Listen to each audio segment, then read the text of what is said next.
Good morning students. बच्चों, आज हम हिंदी में पढ़ेंगे फूल का मूल्य। फूल का मूल्य कहानी के जो लेखक हैं वो हैं रविंद्रनाथ टैगोर। रविंद्रनाथ टैगोर का नाम आप सब ने सुना होगा। गुरुदेव रविंद्रनाथ टैगोर, इन्हीं के द्वारा हमारा राष्ट्रगान जन गण मन भी लिखा गया है। बच्चों, इस पाठ के माध्यम से रविंद्रनाथ टैगोर जी लोगों को यह समझाने का प्रयास करते हैं कि ईश्वर के प्रति प्रेम, उनकी भक्ति और उनके पवित्र रूप के समक्ष संसार की बहुमूल्य वस्तुएं भी तुच्छ होती हैं। सच्ची आस्था हमें संतोष और सुख प्रदान करती है। चलिए अब हम इस कहानी को समझेंगे। फूल का मूल्य। बच्चों, शीतकाल के दिन थे। प्रचंड शीत से पुष्प सूख रहे थे। वन उपवन में समस्त तरुगण शिशु विहीन माता पिता की तरह उदास खड़े थे। पर यह सरोवर किसका है? उस सरोवर के बीच में एक कमल दल प्रफुल्लित हो रहा था। यह तो सुदास माली का सरोवर है। ऐसा फूल तो बसंत ऋतु में भी नहीं मिलता। सुदास का मन प्रसन्न हो गया।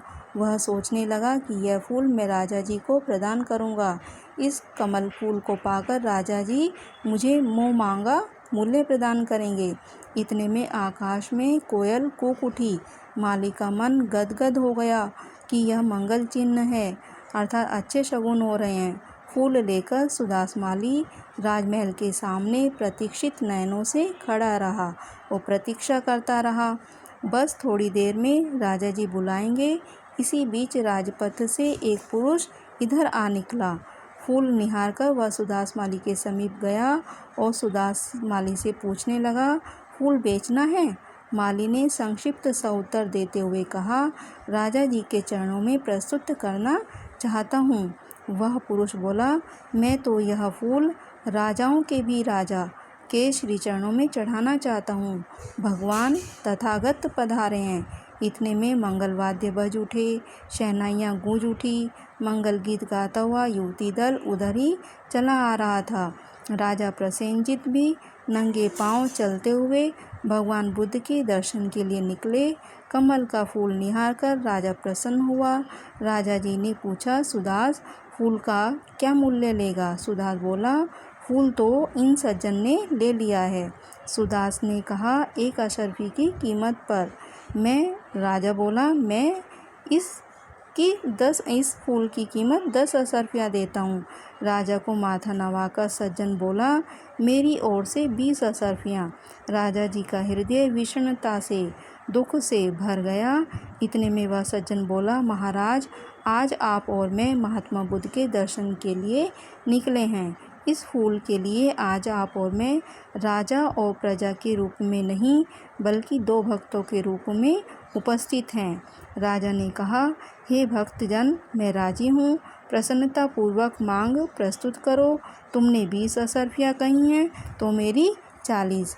इतने में सुदास माली सोचने लगा कि ये लोग इस फूल के लिए इतनी कीमत देने के लिए तैयार हैं, तो वो जो जिस व्यक्ति के लिए फूल खरीदना चाहते हैं वो व्यक्ति कितना महान होगा। सुदास माली सोचने लगा ने बोला, क्षमा कीजिए हे राजन, हे भक्तजन, मुझे फूल बेचना ही नहीं है। सुदास माली नगर के बाहर आया और सोचने लगा कि जिस महात्मा के लिए ये लोग इतना द्रव्य खर्च कर रहे हैं वे स्वयं कितने धनवान होंगे। उनके चरणों में फूल अर्पित कर दूं तो मुझे न जाने कितना द्रव्य मिलेगा। वह उस ओर गया जहाँ महात्मा बुद्ध वट वृक्ष की छाया में विराजमान थे। जो महात्मा बुद्ध बैठे थे वहाँ पर वट वृक्ष की छाया थी। महात्मा बुद्ध का ललाट मस्तक उज्ज्वल, मुख पर आनंद की प्रभा और नैनों में अमृत टपक रहा था। सुदास स्तब्ध होकर खड़ा रहा, अर्थात एकटक दृष्टि से देखता रहा और निर्निमेष दृष्टि से महात्मा बुद्ध को निहारने लगा।